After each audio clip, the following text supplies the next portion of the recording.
Want to welcome you guys back to another episode of Pistons Talk Podcast, presented by FanDuel. Just got done watching the Detroit Pistons play the Memphis Grizzlies, second night of a back-to-back. We're going to get into our quarter notes, and then if you guys have any comments and questions, we'll take those after we're done going over the box score and the team stats. But let's get into today's podcast. So to start the first quarter with the Detroit Pistons, Jaylen Duren's first basket actually got erased. Um, at first, I didn't really see like if it was a foul or not, but he kind of like pushed off and swiped Taylor Hendricks in the face.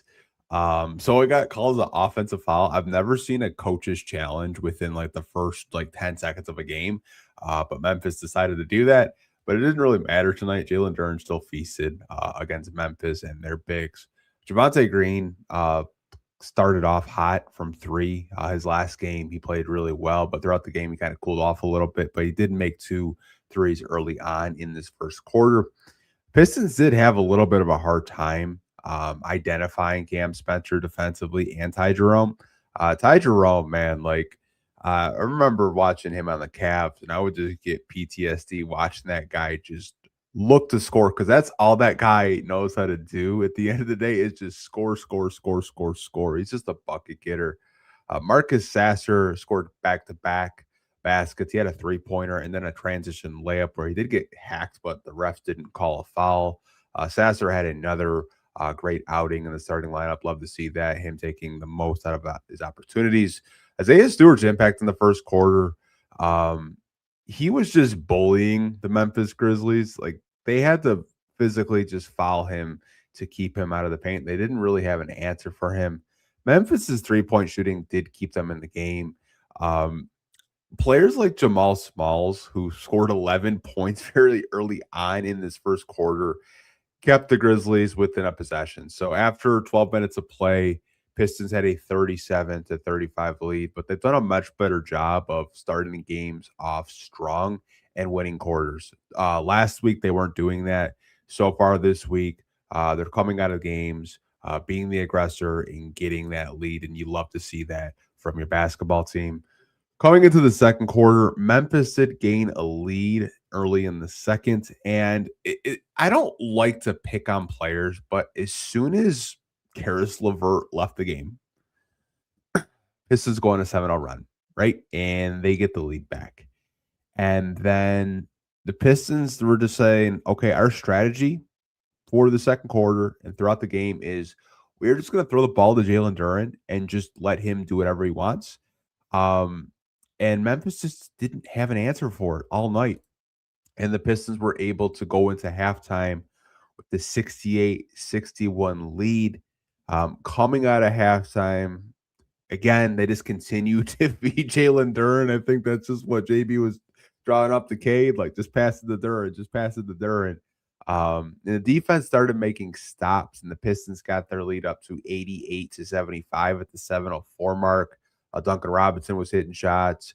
Cade Cunningham had just a great overall game from playmaking, and when it was time to score, he did that as well. And probably the best quarter of the game for the Pistons, and it's something that I think you like to see. Coming out of halftime, locking in, and they tried to put Memphis away, and I thought they did that. I mean, at the end of the quarter, though, Cade had probably one of the most like difficult shots I've ever seen someone make because the ball was going out of bounds and he kind of just threw it with one hand. It was a prayer and it went in and it didn't count. But still, if you guys haven't seen the highlight, I'm pretty sure I've seen it on every single social media site out there. I saw ESPN posted. I posted it. If you guys do follow me on social media, but it was a hell of a three-point shot that didn't count, but the Pistons were able to end the third with a 99-84 lead. Going into the fourth, it was just Caden Duren continuing to add to the Pistons' lead. And then JB obviously took them out and let players like Isaac Jones, who is a newly acquired Pistons two-way, You guys do remember we picked him off waivers. He is a two-way contract player now. He got some clock along with Paul Reed, and the reserves has finished the game. And the Pistons were able to win this one 126 to 110. That is their third straight win, 3-0 this week. And when you were kind of looking at the game beforehand, and like I tell you guys every night, I look at the lines before the games happen. And this was another game where the Pistons were a heavy favorite on FanDuel. It was 14 and a half. And when you kind of look at Memphis's roster right now, they're extremely injured. They're extremely banged up. But they did have some guys like Taylor Hendricks out there that they did trade in the Jaren Jackson Jr. trade. And they're kind of transitioning into a rebuild. It wouldn't surprise me if John Morant is on a new team by this summer. I think Memphis just wants to do a hard reset. They got multiple first-round draft picks for Jaren Jackson Jr. and Dylan Brooks. And I think they're just looking for a guy to build around again. And it's kind of weird to kind of have that conversation because I feel like a few years ago, like they had John Morant, they had Dylan Brooks, Desmond Bane, Jaren Jackson Jr. Like I kind of like their core, but I really don't know what happened. I've talked to some people down in Memphis. They feel like, Taylor Jenkins obviously kind of just outstayed his welcome, I guess, as a coach. John Morant really hasn't evolved as a player. That hasn't really developed in terms of just like being more consistent from a 3-point perspective. But it's kind of crazy though. Like when you have a window and you don't capitalize on it, you kind of see teams just kind of have a hard reset. But wasn't too surprised to see that the Pistons were heavily favored. 14 and a half was the line for the Pistons to win this one. And that they obviously covered that tonight with a 16-point victory. They do have one more game this week. That'll be on Sunday. It'll be an early matinee game from the Toronto Raptors in Toronto. Toronto's probably going to be the healthiest team and probably the best team that we have seen this week because we played the Nets.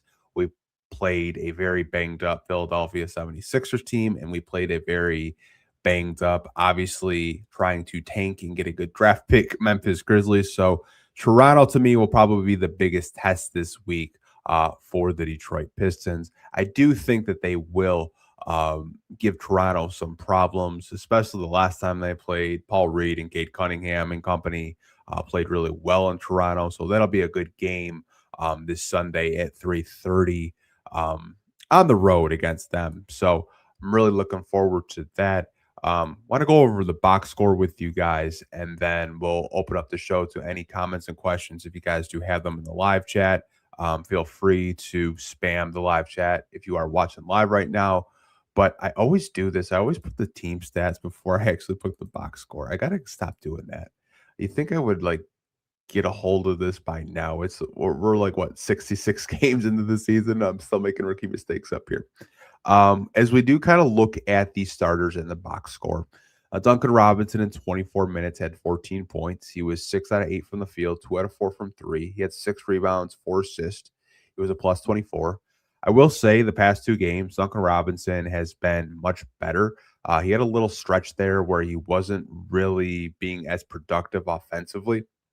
Good to see him have a very productive game in 24 minutes, I may add. Very productive by him. Jaylen Duren in 28 minutes had 30 points, 12 out of 15 from the field, 6 out of 10 from the free throw line, had 13 rebounds, 3 turnovers, 1 steal, 2 blocks. He was a plus 20 in the plus minus. Javonte Green got the start tonight with no Tobias Harris. 21 minutes, he had 6 points, and those 6 points were all in the first quarter. Like we mentioned, they were 2 3-pointers. He had 1 rebound, 2 assists, 2 turnovers, 3 steals, 1 block. He was a plus 19 in the plus minus for the Pistons. Marcus Sasser in the backcourt with Cade Cunningham tonight had 16 points. He was 6 out of 11 from the field, 50% from 3, 4 out of 8, 3 rebounds, 2 assists, 1 steal, plus 20 from Marcus Sasser. Happy that he's getting an opportunity not only to play some big-time minutes in the starting lineup, but be productive as well next to Cade. Speaking of Cade, 30 minutes played tonight, 17 points, 6 out of 11 from the field, 2 out of 4 from three. Perfect from the free throw line where he made all three free throws. 8 rebounds, 15 assists, only 3 turnovers, and 3 steals. Plus 23 in the plus minus, led the entire team. I'm sorry, Duncan actually led the entire team in plus minus. Cade was second with a plus 23, but double by Cade. Cade to me, just past couple of games, he's really looking to just set up his teammates. Like this could have been a game where he easily could have attempted more than 11 field goal attempts, but he's really looking to facilitate since Asar Thompson has been out. And obviously Asar has kind of been like a secondary creator and a ball handler. So maybe that's why Cade is kind of just looking to set up his teammates more, or maybe it's just him just having the game slow down from him even more. But I've really liked the playmaking from him this past week. And you love to see that out of your franchise point guard. Paul Reed only played 4 minutes. He did grab 1 rebound, 1 steal, 1 block, -1 in the box score. Isaiah Stewart in 20 minutes had 10 points. He was 50% from the field where he attempted 5 out of 10 shots, made 5 of them. He had 4 rebounds, 1 assist, 1 turnover, 1 block. He was a -2 in the plus minus. Ron Holland in 17 minutes had 12 points. He was 5 out of 7 from the field. Didn't attempt a 3 tonight, which pretty surprising considering like I feel like when we read these box scores, it's either like 1 for 4, 0 for 3, 0 for 4. He was perfect from the free throw line, 2 for 2, 4 rebounds, 1 assist, 2 turnovers. Very productive game from him, only missing 2 shots and getting those 12 points. I think he's done a much better job of just kind of being like one of the leaders off the bench unit. Isaac Jones in 5 minutes scored 2 points. He was 1 out of 1 from the field. He had 2 rebounds, -3 in the plus minus. Karis LeVert in 23 minutes had 4 points. Had a miserable shooting night. 2 out of 10 from the field, 0 for 5 from 3, 1 rebound, 1 assist, 3 turnovers, 1 steal. He was a -10. Him and Danish Jenkins led the team. I should say, led the team in negative plus minus with a -10 tonight. Kevin Huerter in 24 minutes was pretty productive, 11 points, 4 out of 8 from the field, 2 out of 6 from 3, 1 for 1 from the free throw line, 5 rebounds, 2 assists, 1 turnover, 1 block, and had a very nice dunk late in the fourth quarter.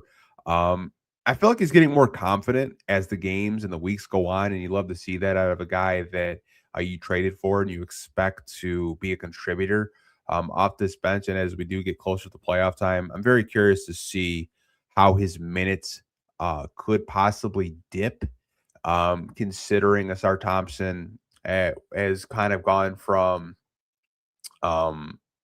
being strictly out to doubtful, so he has got upgraded. Maybe he does kind of get into the Karis minutes because I feel like you can still get playmaking and you can still get shot making ability and some, I'm not going to say like lockdown defense, but at least average defense with Kevin Huerter. I wouldn't be opposed to just giving Kevin Huerter more of Karis's minutes, and Marcus Sasser as well, because I feel like those are 2 floor spacers out there that can really help this team score more 3-pointers and kind of space the floor. That's just my opinion on it. I think I've kind of seen enough of the Karis LeVert experiment. It just has not worked this year for whatever reason. Danish Jenkins in 21 minutes, he had 4 points. He was 1 out of 4 from the field, 0 for 2 from 3, perfect from the free throw line where he attempted 2 free throws. He had 4 rebounds, 7 assists, 2 turnovers, 2 steals, -10. And the only 2 players that did not play tonight were Tolu Smith, Pistons two-way, and Bobby Klitman was another DMP coach decision when Bobby and Tolu don't really get to play that much unless it's a complete blowout, which tonight was kind of, but I think JB just kind of wanted to see what Isaac Jones had to offer and give Paul Reed a little bit of time. As we kind of get into the team stats, the Pistons shot 54% from the field, another good shooting night from them. Grizzlies only shot 43%. They shot 34% from 3. Grizzlies shot 37% from 3. Grizzlies do have some 3-point snipers out there. Pistons shot 78% from the free throw line. The Grizzlies shot 79% from the free throw line. Pistons were 14 out of 18. The Grizzlies were 19 out of 24. As for the three-point percentage, if you guys are wondering, Pistons made 12 out of 35 attempts from three, and the Grizzlies made 15 out of 41 attempts from three. Pistons did out rebound the Grizzlies by a lot, 52 to 33. Had 19 offensive rebounds tonight. A lot of that was Jaylen Duren and Isaiah Stewart out there just playing bully ball. 36 assists by the Detroit Pistons. The Grizzlies only had 20. I believe the broadcast said that the Pistons have almost had 80 assists this week in 3 games played, which is just absurd. And it kind of shows you how much they're moving the ball, which they weren't doing that last week whatsoever. It was a lot of isolation. So it's good to see them moving the ball. No one's really staying stationary. So love to see the ball movement by the Detroit Pistons. 11 steals for the Grizzlies, 12 for the Pistons. They win that battle as well. They also won the block battle by 4. They had 6 to the Grizzlies 2. Pistons did have more turnovers in this one, 19 as a team collectively. Grizzlies had 17. So this is a really weird game. Even though the Grizzlies are extremely banged up and extremely injured, they still compete. They still fight. That doesn't look like a team that only has 23 wins. The way that they were playing tonight, I think you kind of have to tip your cap to them. Whatever does happen with the way that they kind of attack a newly structured Memphis Grizzlies team this summer, I'll be interested to see who stays and who goes. But they play hard at the end of the day, and that has to do with their coaching staff. Pistons do win the fast break battle as well, 24-8 in points in the paint, man. Like, good Lord, 74-36. They win that battle almost every single night. Isaiah Stewart and Jaylen Duren always say, like, the paint's ours offensively and defensively. And the Grizzlies fouled the Pistons 20 times. The Pistons fouled the Grizzlies 19 times, and they had a 22-point lead. Was their biggest lead, and the Grizzlies had a 5-point lead very early on in this game. But just a good, complete victory by the Pistons. You love to see it. I do want to kind of open up the show to comments and questions. I do see there are 2, and I expect that the way YouTube is if you don't live stream for long periods of time, they're not pushing out my content anymore.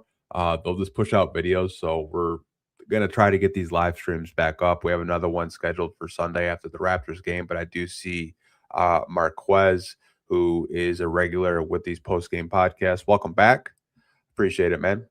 Give us your prediction on how far the Pistons will go in the postseason.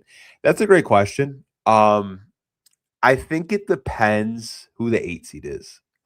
I can kind of look at the Eastern Conference right now. Let me kind of pull up the ESPN.com and kind of just look at who's the 8 seed because I don't have it pulled up in front of me. So I think currently, last time I looked, it was the Atlanta Hawks. Okay, so depending on like how the play-in tournament goes, you got like Raptors in 7th, you got the Hawks in 8th, you got Philly that dipped down to 9, and you got Charlotte in 10th. So I would kind of look between 7 and 10.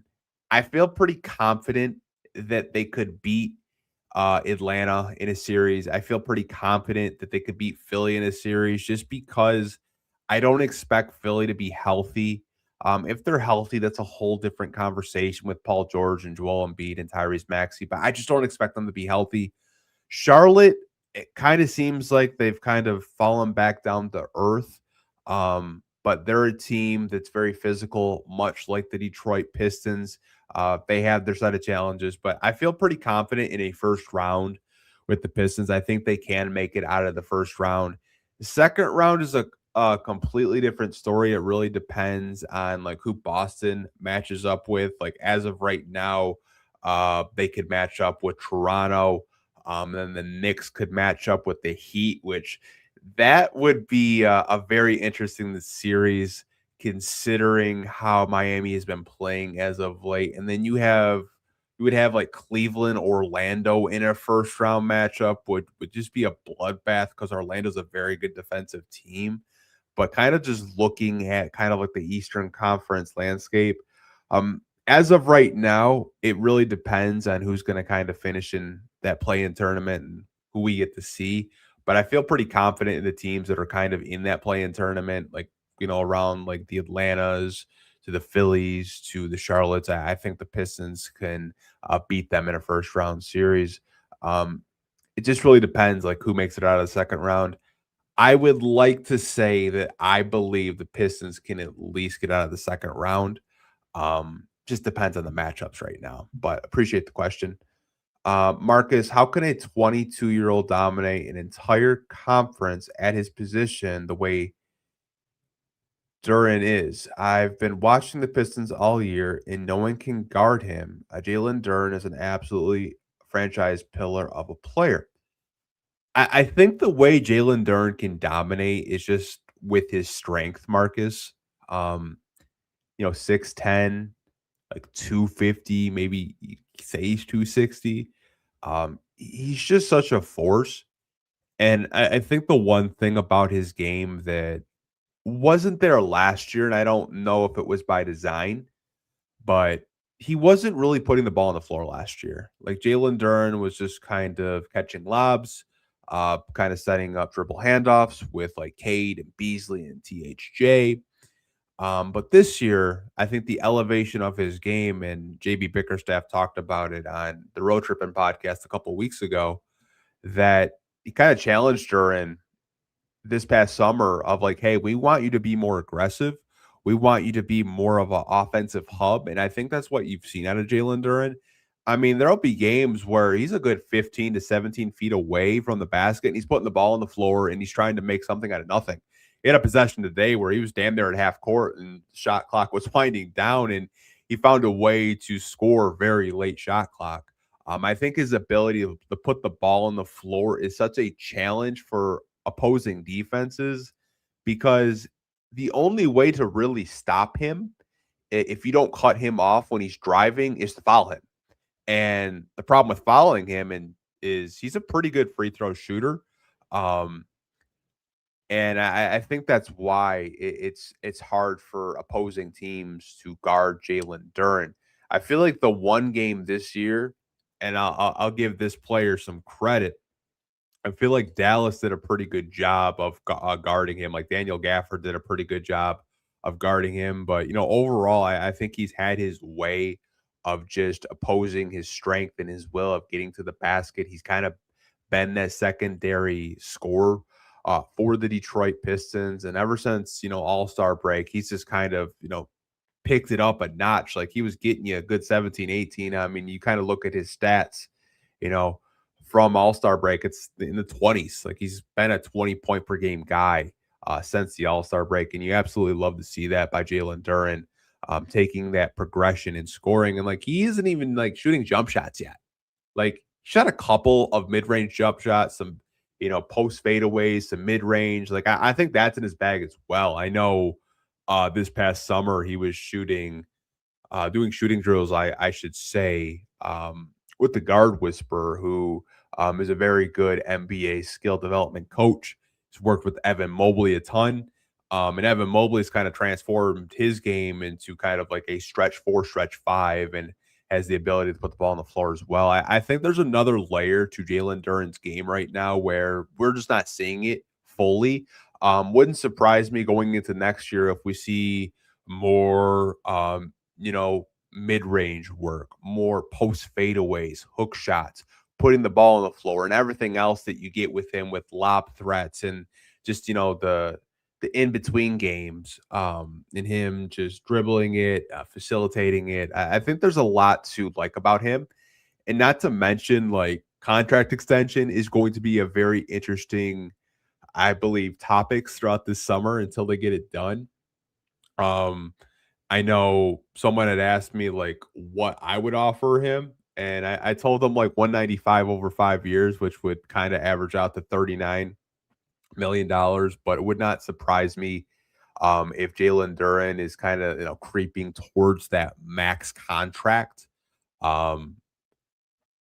And I love that he bet on himself. I love that he didn't take a contract from the Detroit Pistons.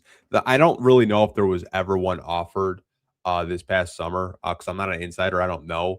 But if there wasn't, and he's just betting on himself and showing Trajan Langdon in his front office, like I can be a secondary option, I can be a 20-point per game guy next to Cade.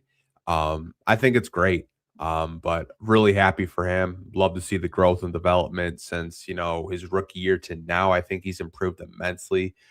Each year, he's just gotten better and better. And I think there's a lot to like with Jaylen Duren as a player. Like you mentioned, he's 22 years old. Hasn't even really hit his prime yet, which is scary. Which is scary, man. Like, this could be easily like a 24 and 12, 24 and 13 guy on a nightly basis if he develops any type of mid-range jump shot or even a three-point jump shot. But I think I've just loved the progression this year and the way that he's developed under JB Bickerstaff and the Pistons assistant coaches. But I'm going to wrap this podcast up because we don't have any more comments and questions from you guys, which I expected. But we'll see you guys again tomorrow on Sunday. Again, the Detroit Pistons defeat the Memphis Grizzlies 126-110. As their third straight win. They have an opportunity to make it 4 straight against Toronto on Sunday. It'll be an early matinee game at 3:30 in Toronto. So be on the lookout for our post-game show. I believe I have it scheduled around 7. We might start a little bit early. Just depends how late the game could possibly go or if I do kind of get busy after the game. But appreciate you guys tapping on in with me on this live stream. But we'll see you guys later. Hope you guys are staying safe from this wind. I don't know if you guys could hear the wind on my podcast tonight, but the wind has been crazy, like 55 per hour winds. Like a lot of people on the street for me don't have power. I'm very fortunate I do have power, but we'll see you guys on Sunday. Peace.